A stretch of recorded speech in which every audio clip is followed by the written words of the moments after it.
Deuteronômio 31, Moisés sente que vai morrer e ele faz o seu último discurso, como se fosse uma despedida.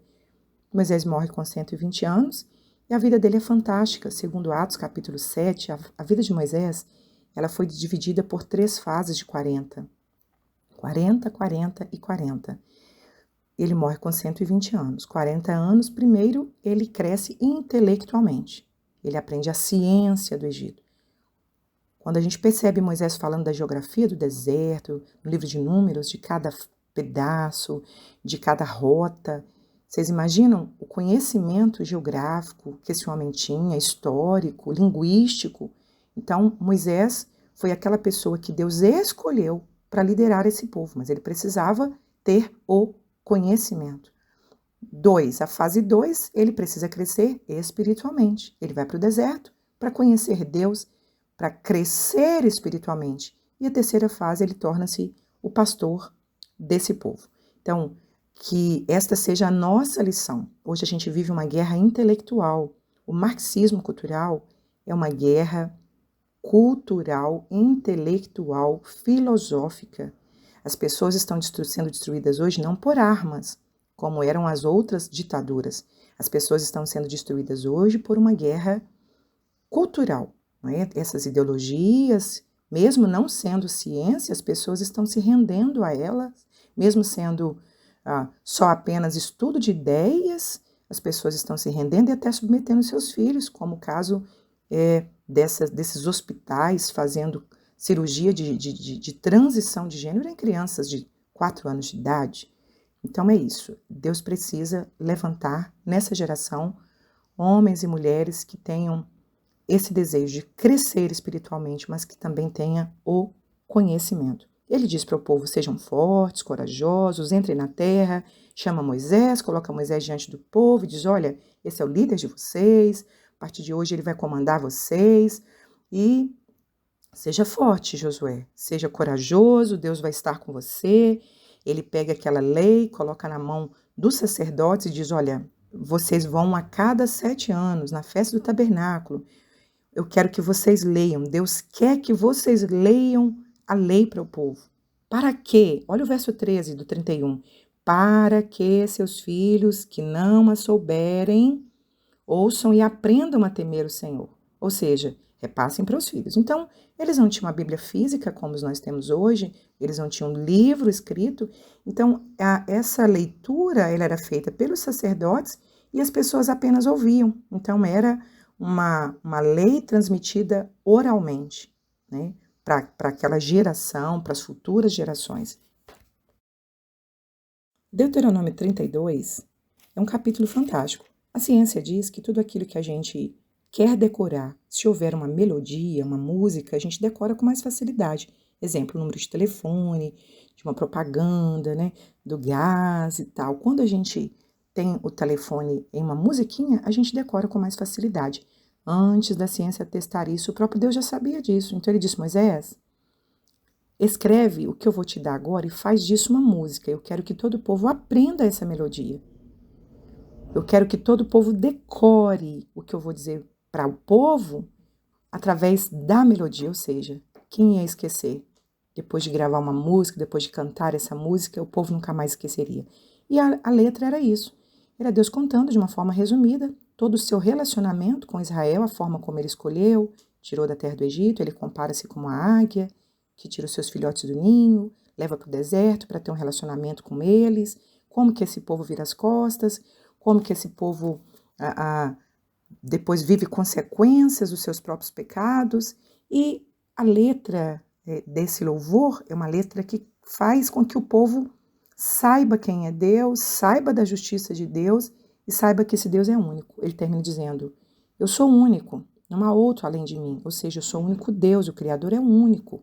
Os outros foram criados para tirar os olhos da humanidade de mim, mas eu sou o único Deus. Eu mato, eu firo, eu faço viver, ninguém pode se escapar das minhas mãos. Eu levanto as mãos aos céus e afirmo por minha vida eterna, falando dos seus atributos, da sua eternidade.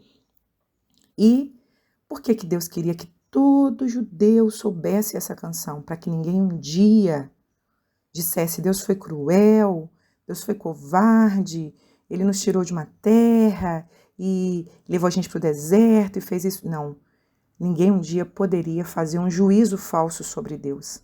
Na letra da canção, qualquer criança que nascesse e aprendesse essa canção, ela ia saber qual foi a verdade sobre Deus. Se for necessário hoje que nós ensinemos aos nossos filhos com canções, os livros da Bíblia, que nós ensinemos com canções, os valores cristãos, vamos usar esses recursos, porque esta geração, mais do que nunca, precisa conhecer o nosso Deus, o Deus dos nossos avós, dos nossos tataravós. Essa geração precisa ter experiência com Deus e um relacionamento com Ele. Deuteronômio 33 e 34, e aqui nós encerramos o livro de Deuteronômio. Moisés está, então, entendendo que é a hora da sua partida. Ele está com 120 anos e ele, antes de morrer, ele como um líder espiritual, ele vai abençoar esse povo, né? Ele ministra uma bênção sobre cada uma das tribos, né, fazendo ênfase nas bênçãos que o próprio Jacó havia dado para os seus filhos.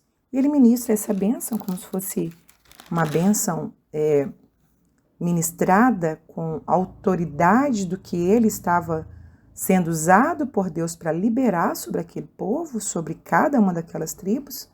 E ele então sobe ao monte Nebo para morrer. E ele sobe no monte, avista a terra, mas não entra na terra, né? Deus havia dito para ele que ele não entraria por causa do seu pecado da desobediência, como nós já lemos. Que Deus mandou ele falar a rocha ao invés de falar. Parece que houve um descontrole emocional de Moisés, e ele, ao invés de falar, ele bate 2 vezes nessa rocha. Então Deus disse: olha, por um ato de desobediência tem uma consequência, você não vai entrar na terra. Então, algumas pessoas entendem esse ato de Deus como uma crueldade, mas é a justiça de Deus, e tudo que está registrado nas Escrituras, ele serve de exemplo para nós, de entendermos que as ordens de Deus devem ser obedecidas, que as leis de Deus devem ser obedecidas, por mais simples que elas pareçam. Há ordens de Deus para nós que as pessoas dizem: mas por quê? Mas isso, e se eu não quiser? Não, todas as ordens de Deus, elas devem ser obedecidas. E quando a gente vai estudar qualquer lei de Deus, a gente entende que, na verdade, ela não é uma opressão. Ela é Deus nos protegendo de nós mesmos, da nossa avareza, da nossa autodestruição, nos dando bons relacionamentos. Então, a lei de Deus se resume nisso. Deus só proíbe aquilo que faz mal e suas leis devem ser obedecidas. Moisés, então, morre ali com 120 anos e o livro termina falando da fidelidade e o quanto esse homem foi único. Moisés, o texto diz que nunca mais se levantou em Israel um profeta como Moisés. Falava com Deus face a face, primeira característica. Segunda, aconteceu com ele sinais e maravilhas, como nunca aconteceu com mais ninguém, né, em nenhuma outra parte da terra. E terceiro, verso 12, no tocante às obras feitas através de suas mãos. E dos terríveis feitos que Moisés operou diante do povo, ou seja, esse cajado que estava na mão de Moisés, o povo viu através desse cajado, através das mãos de Moisés, o povo viu coisas sobrenaturais através da vida desse homem de Deus. Que ele seja exemplo para nós. Finalizando o livro de Deuteronômio, que nós possamos entender. A síntese do livro é obediência. Deus tem uma aliança conosco. Essa aliança, nós aceitamos essa aliança voluntariamente, viver o reino de Deus, viver as diretrizes do reino de Deus. Nessa aliança, nós passamos por um marco na nossa vida, que é o batismo. Hoje, nosso batismo nas águas, como ritual de purificação e de símbolo de sepultamento de pecados, era o marco que a nação de Israel tinha, os homens, era a circuncisão. Então, hoje nós aceitamos viver o domínio de Deus, a soberania de Deus, o reino de Deus, que é totalmente oposto ao que o mundo vive, o que o império das trevas vive. E se nós aceitamos viver isso, Deus nos faz uma chamada para viver no seu reino, nós aceitamos, nós obedecendo a sua voz, obedecendo suas leis, seremos felizes, seremos bem-aventurados.